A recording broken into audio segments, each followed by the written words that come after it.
গ্রাম সংসদের কথা বলা হয়েছে। আপনার বুথের কি কাজ হবে? কে আবাস যোজনার বাড়িটা পাওয়া উপযুক্ত, কে কার লক্ষ্মী ভান্ডার পাওয়া দরকার প্রকৃত অর্থে, কার বিধবা ভাতা পাওয়া দরকার, কার বার্ধক্য ভাতা পাওয়া দরকার, বা কোথায় পানীয় জলের ব্যবস্থা করতে হবে, কোথায় লাইটের ব্যবস্থা করতে হবে, কোথায় ছোট্ট পোল নির্মাণ করতে হবে, অর্থাৎ আপনার বুথে আপনার মহল্লাতে যা কাজ হবে সে তার জন্য বছরের নির্দিষ্ট সময় মেনে গ্রাম সংসদ করতে হবে। এটা অলরেডি পঞ্চায়েত অ্যাক্টে উল্লেখ আছে। এই অ্যাক্টকে তিনি ধ্বংস করে দিয়েছেন। তোলাবাজি করতে করতে এই আইনটাকে ধ্বংস করে দিয়েছে। আর আদিবাসী ভাইদের জন্য, আদিবাসী অধ্যুষিত এলাকার জন্য গ্রাম সভার কনসেপ্ট আছে। ওই গ্রাম সভার কনসেপ্টটাকে সম্পূর্ণরূপে ধ্বংস করে দিয়েছে।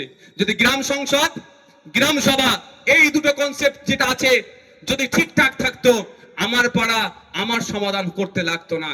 তবে আপনাদের বলি, আপনারা জানেন আমি ভোটে নির্বাচিত হয়েছি 2021 সালের পরে। 21 সাল থেকে আমি গতকাল পর্যন্ত বলছি আমি মানুষের দ্বারে দ্বারে পৌঁছে গিয়েছি।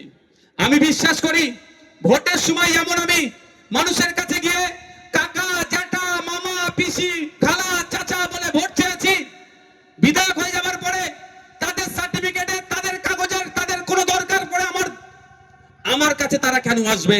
5 বছর তাদের কাছেই আমি যাব। এই জন্য আমি এক প্রকার দুয়ারে MLA, meet your MLA, MLA for people, এই হ্যাশট্যাগ দিয়ে আমি মানুষের কাছে পৌঁছে যাচ্ছি। তারপরে আপনারা দেখলেন দুয়ারে সরকার এসেছে, এখন পাড়ায় সমাধান হচ্ছে। আপনাদের বলবো যদি আপনারা আমাদের সাথ দেন, যদি সচেতন হন, কথা দিচ্ছি আপনাদের, সরকারকে বাধ্য করব আপনার দরজার সামনে অফিসারদেরকে গাদান করিয়ে দিবার। আর ভিডিওতে যেতে হবে না, পঞ্চায়েতে যেতে হবে না, আপনার দরজার সামনে অফিসার দাঁড়িয়ে যাবে। তাই বন্ধুগণ, সচেতন সজাগ হতে হবে। অন্যথায় কি হবে? কে বলবে আমি মুসলমানদের বাঁচাবো, কে বলবে আমি হিন্দুদের বাঁচাবো। আমি একটা উদাহরণ দেব। এটা শহরের মানুষ অনেক আছেন, মাইকের আওয়াজ যাচ্ছে। শহর গ্রাম সবার কথা বলছি, গ্রামের মানুষও আছেন। আজকে আপনারা বাড়ি যাবেন, যাদের বাচ্চাগুলো, সন্তানগুলো সরকারি স্কুলে পড়ে, ক্লাস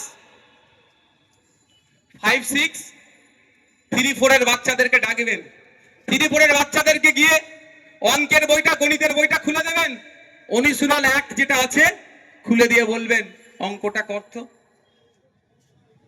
যারা বেসরকারি স্কুলে পড়ছেন তাদের কথা বলছি, যারা সরকারি স্কুলে, সবাই তো এখানে বেশিরভাগ শ্রমজীবী মানুষ, দেখবেন পারে কি।